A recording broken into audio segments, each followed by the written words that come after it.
क्या आप जानते हैं कि अगर आप अपने मुंह और दांतों की देखभाल नहीं करते तो दिल की बीमारियां तक हो सकती हैं? जी हां, दुनिया भर की रिसर्च कहती है कि अगर आपके दांतों में सफाई की कमी है तो ये दिल की बीमारियों से लेकर स्ट्रोक तक का कारण बन सकती है। आपके दांतों की हालत कैसे आपके दिल से जुड़ी है, इसी पर आज हम चर्चा करेंगे। आपकी खबर आपका फायदा में हमारे साथ होंगे खास मेहमान। पहले देखिए ये रिपोर्ट। मेरा नाम है दीपक डोभाल, लौट रहा हूं इस रिपोर्ट के बाद।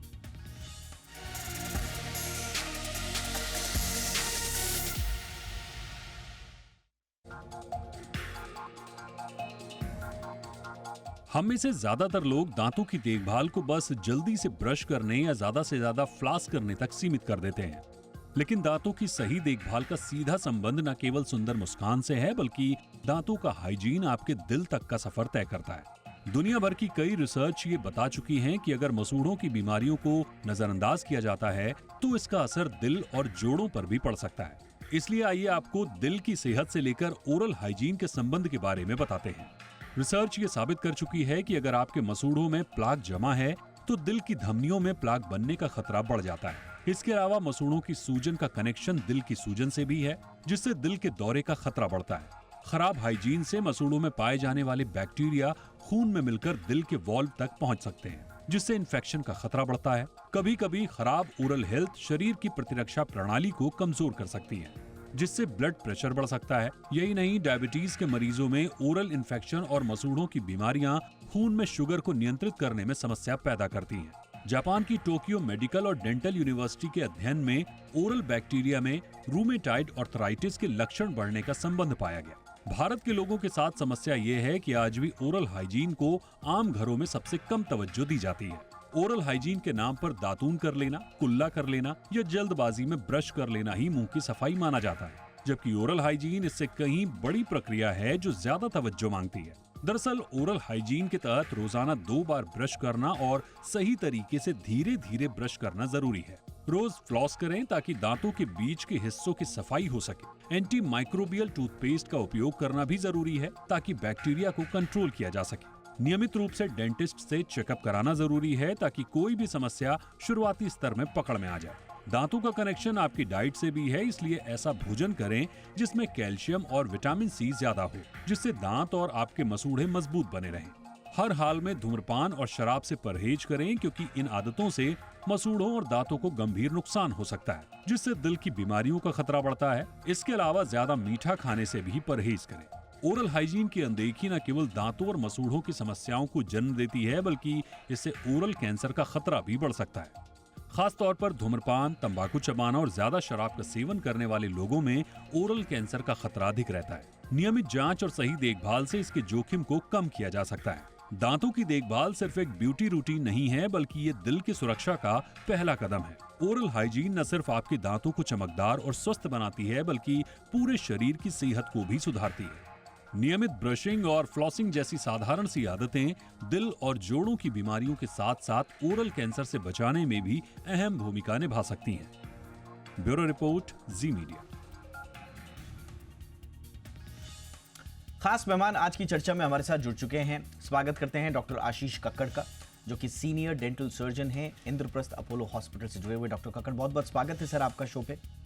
हमारे साथ हैं डॉक्टर अनुराग मेहरोत्रा, सीनियर कार्डियोलॉजिस्ट हैं। बहुत बहुत स्वागत है डॉक्टर मेहरोत्रा आपका शो में। डॉक्टर रिमझिम भटनागर हमारे साथ हैं, सीनियर डेंटिस्ट हैं। बहुत बहुत स्वागत है डॉक्टर भटनागर आपका भी मैम। डॉक्टर आशीष, चर्चा की शुरुआत आपसे करना चाहेंगे सर। क्या वाकई में, क्योंकि हमने जितने लोगों को स्टोरी के बारे में बताया तो उसमें से आधे से ज़्यादा लोग तो चौंके कि क्या वाकई में ओरल हाइजीन का आपके हार्ट से कनेक्शन हो सकता है। थोड़ा सा बताएं सर कि कैसे गम डिजीजेज, ओरल प्रॉब्लम्स जो हैं वो हार्ट डिजीजेस के रिस्क को बढ़ा सकते हैं। देखिए, गम डिजीज और हार्ट डिजीज जैसे एथेरोस्क्लेरोसिस है, जिसमें कि आपकी जो हार्ट की जो वेसल्स हैं उसके अंदर कैल्सिफिकेशन होती है, ये दोनों ही डिजीजेज एक इन्फ्लेमेटरी डिजीजेज हैं। और कहा यह जाता है कि ओरल बैक्टीरिया जो है वो ब्लड मीडियम के थ्रू ट्रैवल करता है वहां पर, और वहां पे इन्फ्लेमेशन क्रॉस करता है। एक्चुअल बैक्टीरिया की वजह से नहीं है, ये इम्यून सिस्टम का रिस्पॉन्स जो होता है जो वैस्कुलर डैमेज करता है। ओके। और अगर आपको बचपन में ओरल इन्फेक्शंस रहे हैं तो आपका आगे जाकर चांसेस जो है क्लॉग आर्टरीज की और एथरोस्क्लेरोसिस की और कार्डियोवैस्कुलर डिजीजेस की और इवन स्ट्रोक उसके 3 गुना बढ़ जाते हैं वर्सेस जैसे कोई नॉर्मल पेशेंट होता है उसके। इसके अलावा अगर आपकी लाइफस्टाइल इश्यूज हैं, स्मोकिंग है, डायबिटीज है, कुछ है, तो उस डिजीज का बहुत ज्यादा एम्प्लीफिकेशन होता है। और जो इन्फ्लेमेशन देखी गई है हार्ट डिजीज में और ओरल डिजीज में, जैसे इंटरल्यूकिन्स हैं या ट्यूमर नेक्रोसिस फैक्टर है या सीआरपी है, उनमें बहुत ज्यादा हाई होता है दोनों ही डिजीजेस में। तो there is a very strong relationship between gum disease and heart disease. तो ये हमें थोड़ा सा एहतियात बरतनी है, हमें देखना है हमारे मरीजों को। जैसे किसी की गम में ब्लीडिंग होती है, वो उसको इग्नोर करता है। Gum is also a part of your body. आपकी और किसी बॉडी के अंग में ब्लीडिंग होती है, आप सीधा डॉक्टर के पास भागते हैं। परंतु जब आपके गम में ब्लीडिंग होती है, आप उसको इग्नोर करते हैं ब्रशिंग के टाइम। तो ये बहुत इंपॉर्टेंट चीज है कि इसको देखा जाए और डिजीज को कंट्रोल किया जाए किसी तरह, सो दैट आगे जाके आपको रिस्क फैक्टर्स जो आपके कार्डियोवैस्कुलर डिजीजेस के हैं वो कम हो जाए। एब्सोल्युटली सर, ये आपने बड़ा इंपॉर्टेंट और बहुत विस्तार से आपने बताया कि कैसे दिल का वास्ता है आपके मसूड़ों, दांतों और मुंह से। डॉक्टर मेहरोत्रा, अब आपके पास आना चाहूँगा सर। आप लोगों के बाद जो पेशेंट्स आते हैं हार्ट रिलेटेड प्रॉब्लम से जुड़े हुए, उनमें कितने प्रतिशत लोगों में या आपके ऑब्जर्वेशंस में उनका उसकी ओरल हाइजीन से कितना संबंध निकलता है सर, और क्या एग्जैक्टली रिलेशन है? हार्ट डिजीज और ओरल हाइजीन एक इंटीमेटली रिलेटेड सब्जेक्ट्स हैं। मल्टीपल वेज हैं जिसमें दे आर रिलेटेड। एक तो अभी जो बात हो रही थी कि अगर दांतों में इन्फेक्शन है, जिंजिवाइटिस है, पायरिया है, इस तरह की चीज इन्फेक्शन हो रहा है, तो इट हैज बीन सीन की तो बैक्टीरिया उसमें होता है, उससे रिलेटेड जो इश्यूज हैं उसकी वजह से एंडोथेलियम में इन्फ्लेमेशन आती है, जो हार्ट की आर्टरीज हैं उससे परेशानी हो रही है। इवन जो प्लेक्स में उससे रिलेटेड जो इम्यून रिस्पॉन्स है उसके वो देखे गए हैं।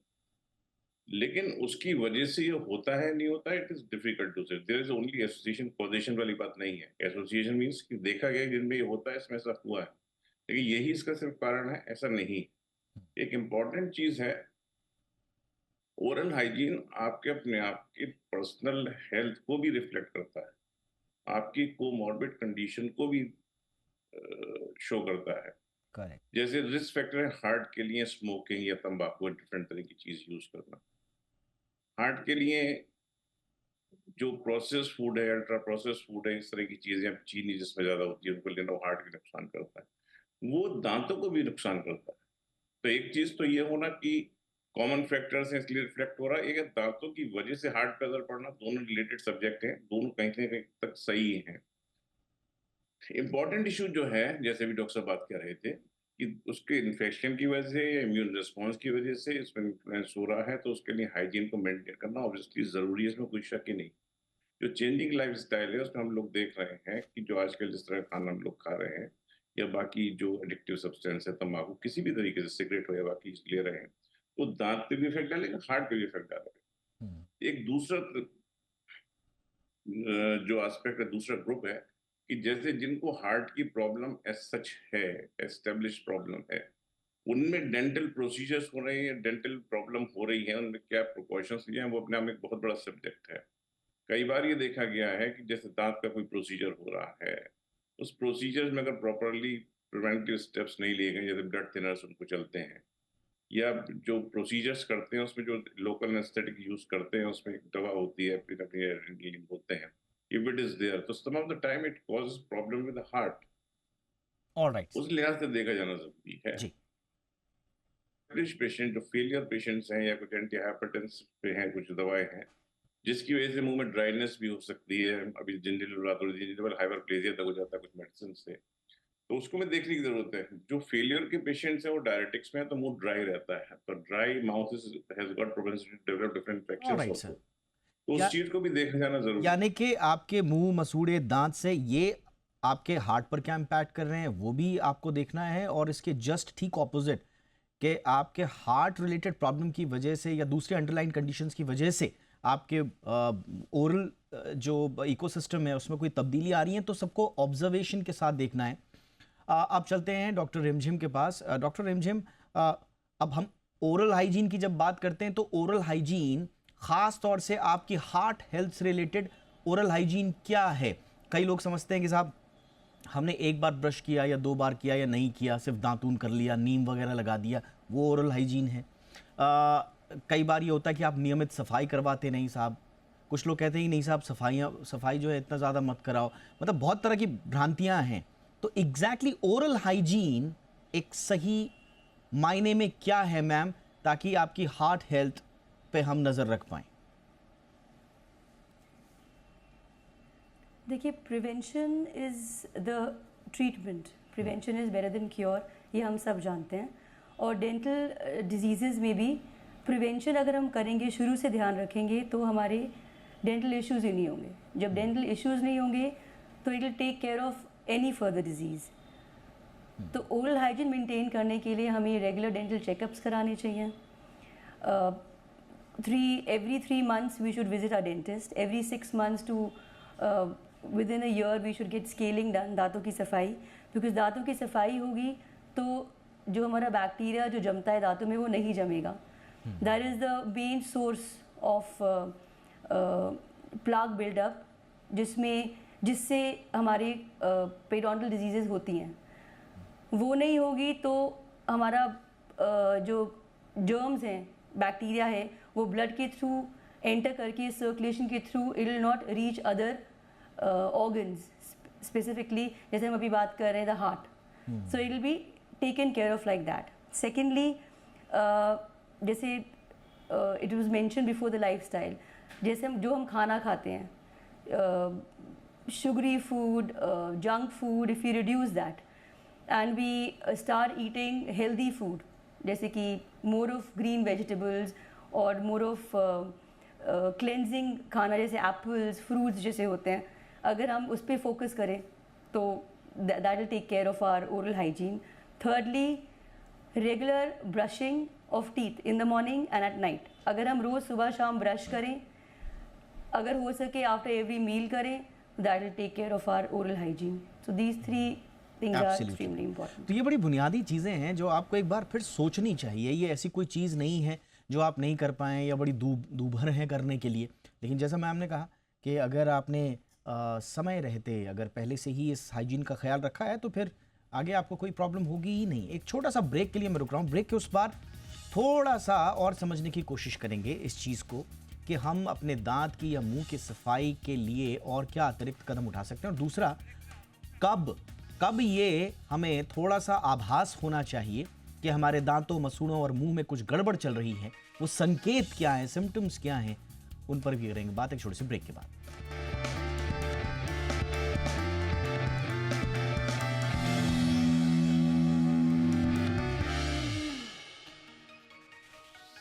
ब्रेक के बाद आपका स्वागत है। तो आपकी ओरल हाइजीन का संबंध है आपके दिल से भी। जी हां, अगर आप अपना ओरल हाइजीन का ख्याल रखते हैं, मसूड़ों, दांतों, मुंह की साफ सफाई समय पर करते हैं, तो कम चांसेस हैं कि आपको दिल से जुड़ी बीमारियां होंगी। लेकिन यही चीज़ अगर आप नज़रअंदाज करते हैं तो आशंकाएं, खतरे दिल की बीमारियों के बढ़ जाते हैं। इसी पर आज हम चर्चा कर रहे हैं। डॉक्टर आशीष सर, आपके पास आना चाहूँगा। और वो कौन से संकेत हैं सर जब हमें समझ जाना चाहिए कि अब हमें ध्यान देना है? क्योंकि जैसा आपने कहा कि मसूड़ों में ब्रश करते समय खून आ रहा है, अक्सर सबके साथ होता है, लेकिन उसे नज़रअंदाज कर दिया जाता है। यदा कदा मुंह महकने लगता है तो लोग सोचते हैं कि साहब आज मैंने कुछ खाया नहीं, खाली पेट था इसलिए आ गई, या कुछ बुरा खा लिया, तो उसको लोग एक टेम्परेरी फिनोमेना समझ के फिर उसको इग्नोर कर देते हैं। इसी तरह से अगर दांत कहीं पर हिल रहे हैं या आपको समझ में आ रहा है कि प्लाक है, तो आप उनको भी, तो कौन कौन सी ऐसी चीजें हैं सर जो आप कहेंगे कि अलार्मिंग है ये सिम्टम्स और इनको ध्यान रखना चाहिए? सबसे अलार्मिंग सिम्टम तो आपको लगेगा कि आपके गम्स में कोई सेंसिटिविटी है या कुछ ब्लीडिंग है या पफीनेस है। उससे क्या है कि that is the first indication. कोई भी जगह जहां इन्फ्लेमेशन होती है, इसके 3-4 सिम्टम्स बड़े क्लियर होते हैं। एक स्वेलिंग है, एक ब्लीडिंग है, एक थोड़ा सा आपको लगेगा कि वहां पे आपका अबनॉर्मल सी फीलिंग है। तो उस संकेत को अगर आप इग्नोर करते हैं तो वो आगे जाके बायोफिल्म जो दांतों के ऊपर बनती है, जो एक परत बन जाती है जिसके ऊपर की बैक्टीरिया को बहुत अच्छी एक कॉलोनी मिलती है, उसके अंदर आपका सारे प्रोटीन्स और जितना कार्बोहाइड्रेट जो जमा हुआ है खाना आपका, वो धीरे धीरे धीरे धीरे कैल्सिफाई होता है। वो बढ़ते बढ़ते फिर मसूड़ों को रिसीड करता है, जिसको हम गम डिजीज कहते हैं। और वो अगर एडवांस स्टेज में पहुंच जाए तो उसको पेरिडोंटाइटिस कहते हैं, जिसको कि हम पायरिया भी कहते हैं। तो ये सब संकेत बिल्कुल अर्ली वार्निंग साइंस को ही पेशेंट्स को देखकर सीधा डेंटल केयर करनी चाहिए, क्योंकि कहीं ऐसे एरियाज हैं जो आप अपने मुंह में ठीक से साफ नहीं कर पाते। आपकी ब्रशिंग हैबिट्स ऐसी हैं, या आपका ब्रश उस जगह पे नहीं पहुंचता है, या आपके ब्रशिंग की टाइमिंग ठीक नहीं है, आप 1 से 2 मिनट ब्रश नहीं कर रहे हैं, आप कुल्ले नहीं कर रहे हैं खाने के बाद, आप दिन में एक बार ब्रश कर रहे हैं। तो ये सब चीजों से इस परत के ऊपर फर्क पड़ता है, और ये परत जैसे जैसे बढ़ते जाती है वैसे ही आपकी जो बैक्टीरियल काउंट है, बैक्टीरियल कॉलोनीज हैं, वो बढ़ती हैं, और वो आगे जाकर बहुत हार्मफुल हैं।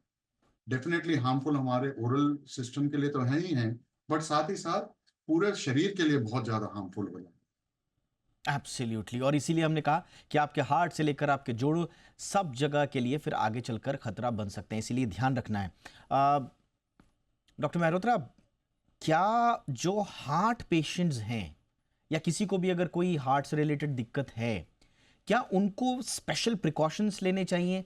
अगर आप अपने या थोड़ा सा एक्स्ट्रा तवज्जो देनी चाहिए अपनी ओरल हाइजीन को लेकर? उनके लिए क्या कुछ ज़्यादा ज़रूरी है ये सब चीज़ें करना, ओरल हाइजीन का ध्यान रखना? सभी के लिए जरूरी है, उनके लिए खास तौर से जरूरी है। अगर दांतों की हेल्थ ठीक रहती है, एक तो बात यह है कि जो परेशानी है दांतों से जो बढ़ने की उम्मीद है वो कम हो जाती है। दूसरा, अगर आप दांत में प्रॉब्लम होती है तो patient has to undergo many procedures. वो प्रोसीजर्स जब होते हैं उस दौरान कई बार देखा गया है कॉम्प्लिकेशंस होते हैं। चाहे आप ब्लड थिनर्स बंद कर दें, उसकी वजह से वो नहीं भी करें, उसके बाद भी अरिथमियाज भी देखे गए हैं। उसके डिफरेंट कारण है, जैसे पहले मैं बोल रहा था। उसके अलावा दांत अगर आपके ठीक नहीं है तो आपका जो खाने की क्वालिटी है वो भी अपने आप में गिरती है। You are not able to properly chew the things. तो जो आप खाना है वो प्रॉपर जो खाना खाना चाहिए नहीं खा पाते हैं। उसकी वजह से जब आपका डाइट ठीक नहीं है, पूरे शरीर इंक्लूडिंग हार्ट पे असर पड़ता है। इसमें कहीं भी से कहीं कोई शक नहीं है कि जिनको प्रॉब्लम है उनको और ज्यादा, वैसे हर एक को, जैसे भी लोग सब कह रहे हैं कि 2 टाइम ब्रश करना काफी जरूरी है। हाइजीन को लेके कोई भी ओरल हाइजीन कोई भी दिमाग में शंका है तो डेंटिस्ट ये जो उनके अपने कार्डियोलॉजिस्ट उनको कंसर्न जरूर करें कि इसको लेके कुछ बात तो नहीं करनी है। कभी भी कोई प्रोसीजर होना है तो डेंटिस्ट को जरूर बताएं कि उनको ये प्रॉब्लम है। उससे पहले उस पर जो वर्कअप होना जरूरी है, they have to consult their cardiologist इस दौरान कैसे कैसे क्या करना है। Important step. बिल्कुल। वैसे तो सबके लिए ज़रूरी है ओरल हाइजीन, लेकिन अगर आपको कोई अंडरलाइंग हार्ट से रिलेटेड प्रॉब्लम्स हैं तो आपके लिए ये थोड़ा एक्स्ट्रा सतर्क होने वाली बात हो जाती है। डॉक्टर रिमझिम, अब मैं बड़ा बुनियादी सवाल लेकर आपके पास आ रहा हूँ, जो सब हर कोई हमसे पूछता है अगर हम इस तरह के शोज़ को प्लान करते हैं, और वो ये है कि साहब हम तो रोज़ ब्रश करते हैं, लेकिन ब्रश करने का सही तरीका क्या है? क्योंकि सबसे बड़ा हथियार ओरल हाइजीन का लोगों के पास है ब्रश। तो थोड़ा सा आदतें बताएं, दिन में कितनी बार करना है और सही ब्रश कैसे करना है। फिर थोड़ा सा इसमें ये भी जोड़ दीजिएगा कि वो ब्रश किस तरह का हो। कई लोग बोलते हैं जो फ्लैट होता है वो सही होता है, कुछ बोलते हैं जो जिगजैग वाला होता है, और तरह तरह की कंपनी अपने अपने हिसाब से उनका प्रचार प्रसार भी करती हैं। लेकिन थोड़ा सा एक ब्रश एटिकेट्स के बारे में बता दीजिए। जी देखिए, ब्रश जो हम यूज़ करते हैं वो होना चाहिए सॉफ्ट। जो ब्रिसल्स होती हैं वो सॉफ्ट होनी चाहिए, बहुत हार्ड नहीं होनी चाहिए, बहुत बिल्कुल ही सॉफ्ट नहीं होनी चाहिए, मीडियम होनी चाहिए कि साफ़ कर सकें। फिर ब्रश करने का तरीका, हम एक एंगल पे ब्रश रखते हैं कि जो ब्रश की ब्रिसल्स हैं वो कुछ मसूड़े पे लगे और थोड़ा दांत पे भी लगे, जहाँ पे जाकर हमारा खाना या प्लाक बनता है। ऊपर के दांतों को हम ऊपर से नीचे की तरफ एक डायरेक्शन में साफ़ करते हैं और नीचे के दांतों को नीचे से ऊपर। केवल बाहर बाहर दांत नहीं होते, अंदर की तरफ भी जो सरफेस होती है उसको भी साफ़ करना ज़रूरी है। तो अंदर की तरह सरफेस से भी दांत साफ़ करने चाहिए। थर्ड थिंग इज़ टंग। हम जीभ को साफ़ नहीं करते, जहाँ पे एक परत बन जाती है, जहाँ प्लाक भी डेपोजिशन जिसका हो जाता है, उसको भी हमें ब्रिसल से भी साफ़ करते हैं या टंग क्लीनर आता है उससे भी साफ़ कर सकते हैं। ब्रश करना चाहिए हमको सुबह और शाम को। सुबह ब्रेकफास्ट के बाद करें, बिकॉज वो पहला मील होता है हमारा। हम सुबह उठते हैं, ब्रश करते हैं, जल्दी जल्दी में ब्रेकफास्ट करते हैं और फिर निकल जाते हैं। ब्रेकफास्ट हमने एक फ़र्स्ट मील किया, उसके बाद हम कुल्ला करके निकल जाते हैं। तो अगर हम उसके बाद ब्रश करें तो और बेहतर रहेगा। एवरी मील के बाद कर सके तो वो भी अच्छा रहेगा। रात को ब्रश करना इज़ मैंडेटरी। वो तो बिना ब्रश करे सोना ही नहीं चाहिए, बिकॉज हमारे मुंह में ऑलरेडी जर्म्स कीटाणु होते हैं। उनको अगर ज़रा सा भी खाना मिला तो वो उसके ऊपर एक्ट करेंगे और अपने टॉक्सिन्स निकालेंगे, और फिर जो हम कहते हैं पायरिया, ऐसे ही शुरुआत पायरिया की होती है। तो this is the way we should brush. Absolutely, ये आपने बहुत अच्छे से बताया कि ये ब्रशिंग एटिकेट्स क्या होने चाहिए और तरीके क्या होने चाहिए। डॉक्टर आशीष, अब मैं आपके पास आना चाहूँगा सर, वो भ्रांतियाँ कौन कौन सी हैं? जैसे अगर जैसे आपने बताया कि गम्स में अगर कोई प्रॉब्लम है तो उनको बिल्कुल समझ जाना चाहिए कि यहाँ पर एक जो है वो है आपका बैड माउथ, बैड ब्रेथ। तो अब ये कब समझ, अब इस पे कई लोगों का ये कंफ्यूजन होता है कि साहब ये पेट का प्रॉब्लम है या फिर ये हमारे दांतों का प्रॉब्लम है। वो कहते हैं साहब हम तो ब्रश करते हैं फिर भी अगर प्रॉब्लम हो रही है तो वो पेट की है, तो उस पर फिर ध्यान नहीं देते। दूसरा ये है कि मुंह से बदबू आ रही है तो उसको फिर वो माउथ फ्रेशनर्स और इन सब से दबाने की कोशिश करते हैं। तो ये बैड ब्रेथ का एग्जैक्टली मतलब क्या है और उसके अंडरलाइंग उसके कनेक्शंस क्या है सर? ये बैड ब्रेथ जिसको हम हाइलेटोसिस कहते हैं टेक्निकल लैंग्वेज में या मेडिकल लैंग्वेज में, उसका रीजन होता है, मेन रीजन है बैक्टीरिया। जो हमारा खाना मुंह में रह जाता है, बैक्टीरिया उसको प्यूट्रीफाई करते हैं और उसके ऊपर एक्ट करते हैं, जो टॉक्सिन्स निकलते हैं उसकी वजह से जो होती है बैड ब्रेथ होती है। जैसे आप देखेंगे कोई भी, जैसे आप कहीं भी निकल रहे हैं, अगर कोई खुला नाला है या कुछ है, those are all the bacteria which are actually giving the stink to that place. It is not the nala itself. तो इसी तरीके से जो हमारे मुंह में खाना रह जाता है या कुछ है, और ज्यादातर जैसे डॉक्टर साहब ने बताया, डॉक्टर रिमझिम ने, कि टंग क्लीनिंग के ऊपर हमारा कोई ज्यादा एम्फेसिस नहीं रहता है। अगर आप अच्छे से ब्रश भी कर रहे हैं और अगर टंग पे आपके बायोफिल्म रह जाती है तो that is also a big source of causing bad breath. पेट, जहां तक पेट का सवाल है वहां पर यस वो होता है, लेकिन वो टेम्परेरी होता है। अगर आपकी एसिडिटी है या इंडाइजेशन है तो वो that is only there for 1 or 2 days। अगर आपके पास कंटिन्यूअसली बैड ब्रेथ है और आप वो फील कर रहे हैं या आपको कोई आपका कॉलीग या आपका पार्टनर बोल रहा है कि कुछ है, तो उसके लिए आपको एक डेंटल इंटरवेंशन करना जरूरी है और उसकी कॉज फाइंड करनी जरूरी है कि ये किस वजह से है। और उसका ट्रीटमेंट बहुत जरूरी है। It is very easily treatable और बिल्कुल रिवर्सेबल है ये। अगर अर्ली स्टेजेस में ये पकड़ा जाए तो बहुत ही इजीली इसको हम ट्रीट करके you can come back to your normal life. All right sir, thanks for that clarification. Doctor Mehrotra, sir उन लोगों के लिए जिनकी तो ऑलरेडी लाइफस्टाइल्स तो ख़राब हैं ही, और उसका हमने जिक्र भी किया था, और उसमें स्मोकिंग और ड्रिंकिंग ये तो आता ही है, और जिसकी वजह से दांत जो हैं वो और मेरे को कभी कभी बड़ा आश्चर्य भी होता है कि हिंदुस्तान में लोग ऐसे अजीबोगरीब रंग लिए हुए घूमते हैं अपने दांतों के, और उनको उससे कोई प्रॉब्लम भी नहीं होता है। शायद वो एक्सेप्टेंस एक तरह की है। तो ये कितनी ख़राब प्रवृत्ति है कि ये तो आपके मुंह का तो तासीर और उसकी सेहत ख़राब कर ही रहा है, साथ ही साथ फिर आपका हार्ट, किडनी, बाकी लिवर, बाकी जगह भी जा रहा है। तो ये तंबाकू और शराब के सेवन करने वालों को क्या कहेंगे सर? आजकल हम लोग एक्सपीरियंस कर रहे हैं कि जैसे अब heart attack, heart problem has become so common at early stage also. तो उसके कारण क्या है, हम सब लोग जानते हैं, उस बारे में डिस्कशन भी हो रहा था। जो चेंज इन लाइफस्टाइल है, जो डाइट में चेंज है, जिस तरह के हम डाइट है उसके जो इंग्रेडिएंट यूज हो रहे हैं वो अपने आप में प्रॉब्लम वाले हैं। दांत को लेके, हार्ट को लेके कॉमन सी बात ये भी हो जाती है कि जैसे भी आप कह रहे थे कि स्मोकिंग है, उसके अलावा तंबाकू डिफरेंट तरीके की यूज करते हैं, शहर देहातों में अलग अलग तरीके की परेशानी पैदा करते हैं। इसके अलावा सबसे ज्यादा हम लोग जो रिफाइंड चीजें हैं, जैसे प्रोसेस फूड में आप किसी भी चीज में शुगर ज्यादा है, किसी भी चीज में मैदा से ज्यादा बनी हुई है, किसी भी चीज में इस तरह की रिफाइंड चीजें आ रही हैं, एडिटिव्स आ रहे हैं, तो उन चीजों से आपका एक दूसरे एस्पेक्ट भी इन चीजों का कि नॉर्मल फ्लोरा खत्म होता है आपका गट में। तो नॉर्मल फ्लोरा जो कि एक गट बायोम बोलते हैं कि ह्यूमन बायोम की जो मेंटेन रखता है आपकी पूरी शरीर की इम्यूनिटी को, इवन आपका रिस्पॉन्स, वो तब डिस्टर्ब होता है इन चीजों से। एब्सोल्युटली। तो जिस तरह का आप खाना खा रहे हैं उनको प्रॉपर्ली च्यू ना करने से, चबाने से अंदर जा रहा है, अंदर भी उससे डिस्टर्बेंस हो रहा है, बाकी पूरा सिस्टम उसमें अफेक्ट हो रहा है। तो we have to understand those things. Absolutely sir, आपने बिल्कुल सही कहा कि सर शराब, सिगरेट और हमारे लिए बिल्कुल सर, शराब और तंबाकू ही नहीं बल्कि जो जंक फूड आप खा रहे हैं, जो प्रोसेस्ड फूड खा रहे हैं, हाईली शुगर वाला फूड खा रहे हैं, ये सब के सब आपकी सेहत के लिए उतने ही खतरनाक हैं। मुंह आपके शरीर का प्रवेश द्वार है और ये प्रवेश द्वार अगर सही रहेगा, स्वस्थ रहेगा, तो बहुत हद तक आपके अंदर की बीमारियों की रोकथाम भी की जा सकेगी। यही हम संदेश देना चाहते हैं आज की चर्चा के बाद, और शुक्रिया करेंगे डॉक्टर आशीष कक्कड़ का। Thank you so much sir, वक्त निकाला आपने। Doctor Anurag Mehrotra, thank you sir वक्त निकालने के लिए। डॉक्टर रिमझिम भटनागर, थैंक यू मैम वक्त निकालने के लिए। आपकी खबर आपका फायदा में इतना ही, इजाजत दें, नमस्कार।